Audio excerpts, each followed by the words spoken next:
to Miss Bowler's teaching vlog. On this episode, I'm going to show the process of how I work toward my professional goal.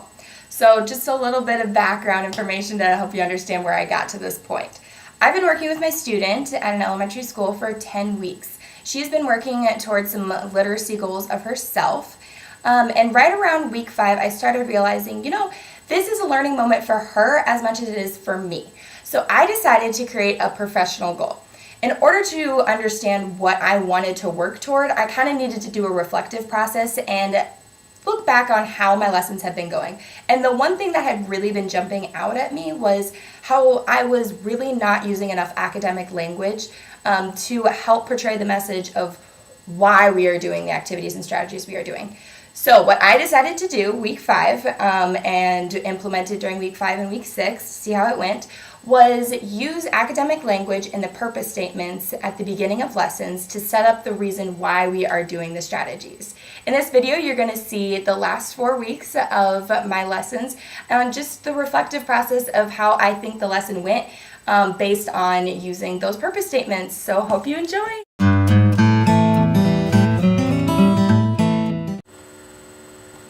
Alright, so I just got done with week 7, and by far this was the most engaged I have ever seen my student, and I just, I can't even take it all in. It was amazing. It was a wonderful week.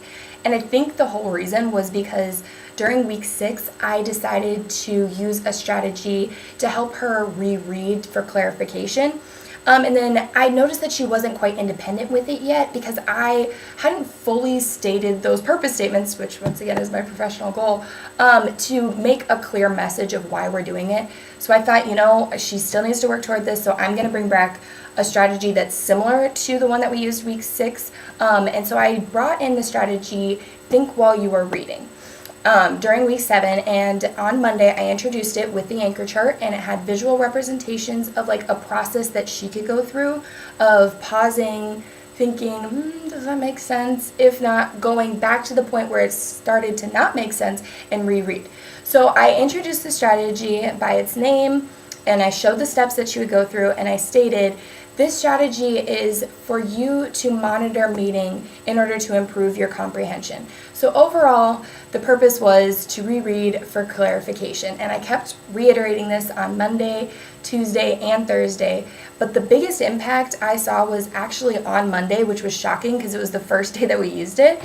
But I think it was because she had connected it to the week prior's strategy and was really starting to make it into a self-monitoring.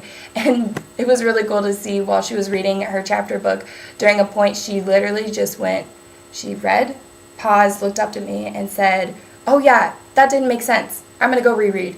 And I just took that in as a little mini pump up moment of that purpose statement's really working. So this was a cool week to see.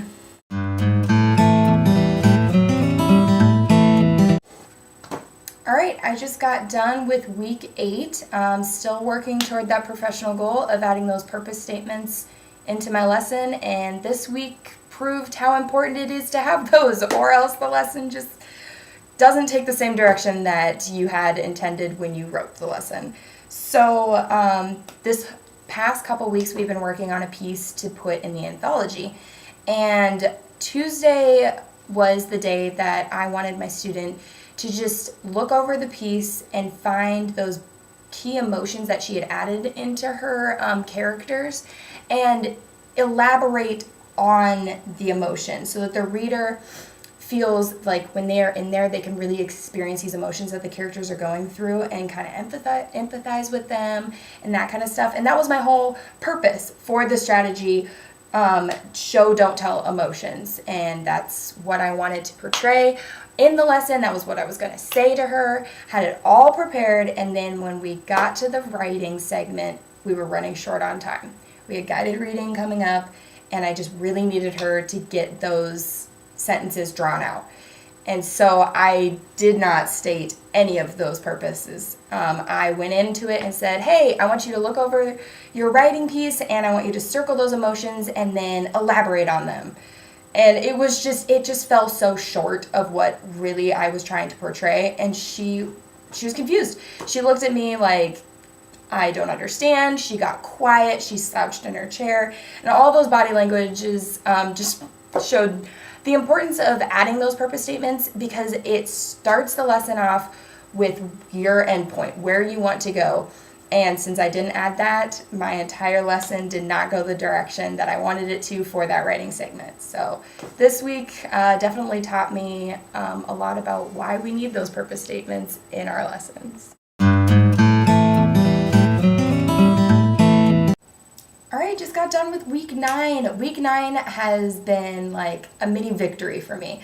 The purpose statements are coming along really, really well, and so well that I've noticed that it's just becoming second nature. Like, I'm embedding those into normal conversation with my student, and she is kind of almost saying them back to me in a sense. I mean, it isn't like exactly how I'm saying them, but she's catching those keywords.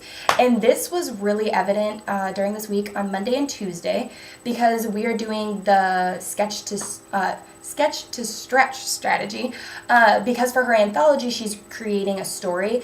And I wanted to show her how images can portray just as much as a message as words can, and how that they can connect with a story. And I was able to portray this message perfectly with her. I started off the lesson with those exact words. I said, you are going to be creating an image so that you can portray a specific scene and emphasize the meaning of that scene, so that the reader is really impacted when they start reading your story.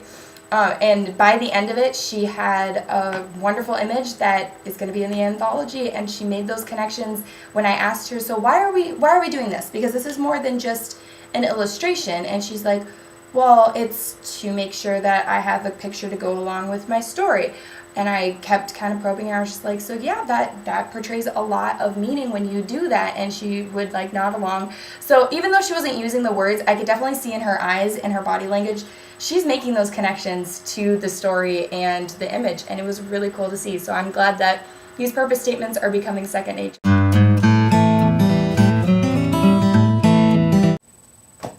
Wow, week 10. Oh my gosh, it's finally here. This has been an amazing experience. I've loved every moment of it. I've loved watching my student become a learner of all these things that she may have struggled with before, and is progressively getting better on them, those instructional goals.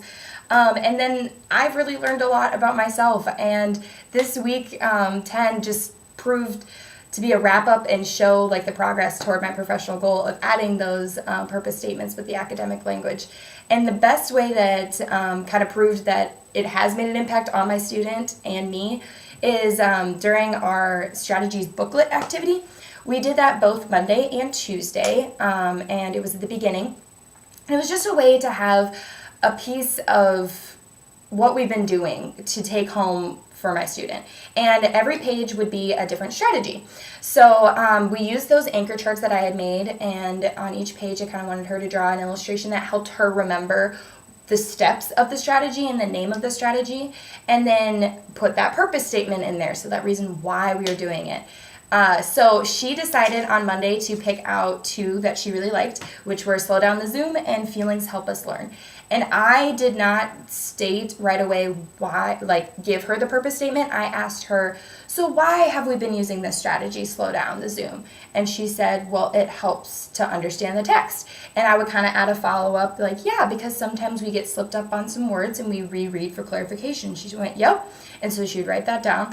So that was really cool. And then Feelings Help Us Learn is like the last strategy that we used week 9.